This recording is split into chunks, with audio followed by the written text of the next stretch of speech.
Congratulations, Kim. Ano sabi mo muna nanalo? Okay naman, man. Alam mo na yun, no? Hindi, hindi Hindi, pero balita ko parang ayaw mo pa raw magpa-harness. Totoo ba? Oo. Noong una. Pero hindi ako pinayagan. Siyempre naman. Dapat magpasikat to the highest level. Kaya ko dalawa ako na-convince na hindi mo talaga ginagawa. Kasi nakita ko yung rehearsal. Oo. Sigaw ka na sigaw. Oo, hindi ko talaga kaya. Akala ko talagang ginagawa mo yung trapis-trapis. Hindi talaga. Pero yung sumasabit, ginagawa mo na yun, di ba? Oo, sabit-sabit. Hi guys! Magandang gabi! Welcome back po dito sa Gandara SRU channel for Showbiz Update. Andito na naman nga po akong muli, nagbabalik ang nagmamaganda ninyong kajismosang Kim Pao upang magatid sa inyo ng latest update and fresh happenings patungkol sa kanilang dalawa. And para nga po sa gabing ito, ang ating pag-uusapan ay tungkol po rito kay Papi Paolo na tila meron pong pa-food kay Kimi kaya nandun siya ngayon sa Showtime. Yes guys, meron kasing video na kung saan ay kita po si Papi Paolo. Nahagip po siya ng camera. So pag-uusapan po natin yan mamaya. But before that, sa mga hindi pa po nakaka-subscribe dito sa ating channel, i-click nyo lang po yung subscribe button at notification bell para mag-updated at ma-notify tuwing may bago tayong balita sa kanilang dalawa. Basta po mga balita na may kinalaman sa Kim Pao, sagot na po natin yan. And tonight, nais ko pong simula ng ating topic dito po sa naging opinion ng ating mga commenters about sa sinasabing pinipilit na raw po natin ang Kim Pao. Sinasakal na daw po natin si Kim and Paolo para lamang ipagpilitan yung kilig, yung satisfaction natin, yung kilig nating nararamdaman kahit ayaw naman daw sa isa't isa. So narito po ang komento na ating mga commenters. Nakakatawa naman kasi talaga bakit nasabing gano'n na sapilitan na sinasakal ang Kim Pao sa gusto nating mangyari. Very open naman si Kim and Paolo or lalong higit po si Paolo Avellino from the start pa lang, kalilipat pa lang po sa ABS-CBN na gusto niya si Kim Chiu.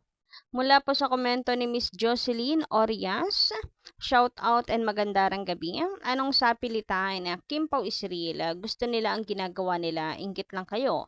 Yung idol nyo ang sapilitan, kaya kahit anong gawin nila, walang kilig kasi pang promo lang. So ayun na nga, kung meron daw pong sapilitan dito, yung gustong-gusto pong ipagsigawan, kahit ang totoo, wala naman talaga. Anyway, ayun na nga, bago tayo maligaw sa ating topic, imposibleng sapilitan. Kasi nga, even Kim Pao, gusto nila yung ginagawa nila. Kaya nga kahit hindi po kasama sa trabaho, hindi related sa trabaho, kahit off-cam, pag nagbabike sila, nag-workout together, gusto nila yon kasi gusto nilang kasama yung isa't isa. So, nasan yung sapilitan doon? Mula naman po kay Kinang Susan Aglibut, magandang gabi, shout out. Anong malulobat at papaanong sapilitan? Kami nga kilig na kilig, lalo na ako, I'm 67, both lovable, silang dalawa.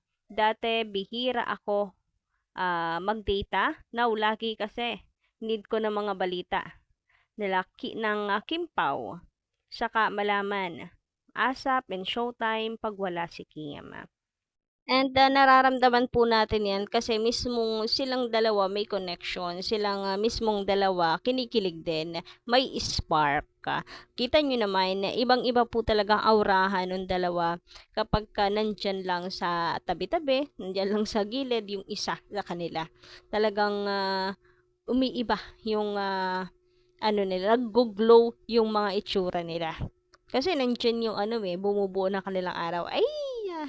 Samantala, dumako naman po tayo dito sa pinakasentro ng ating update sa gabing ito. So, napanood nyo na po ba ito?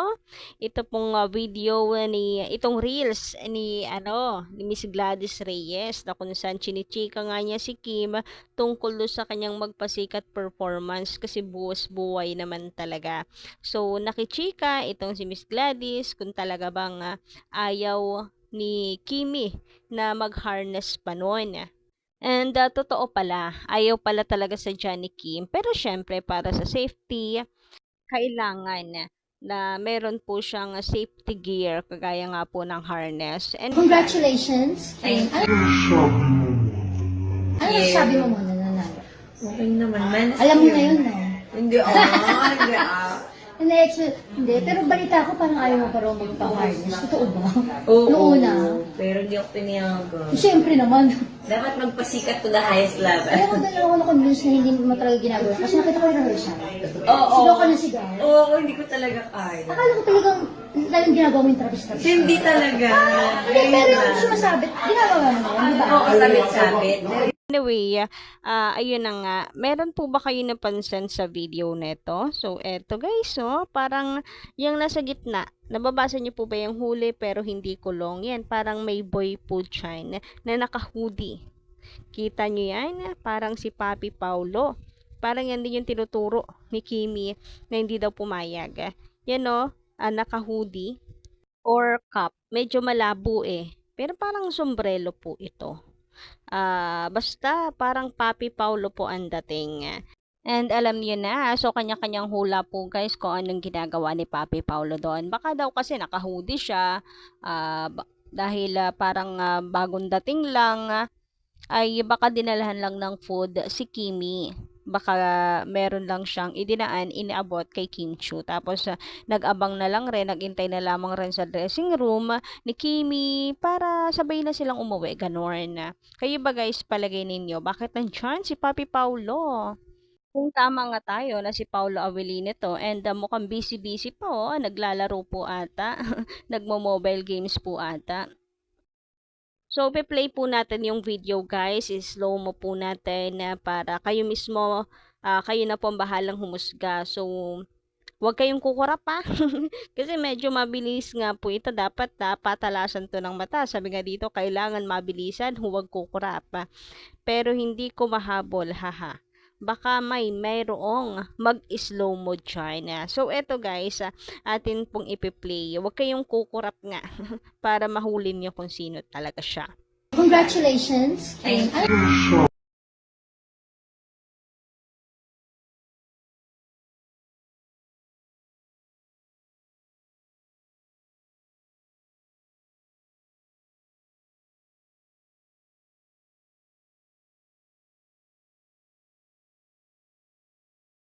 And syempre kumuha tayo ng mga comments. Alangan ng mga tayo lang itong nanguhula kung si Papi Paulo yan. Dami-dami na attend.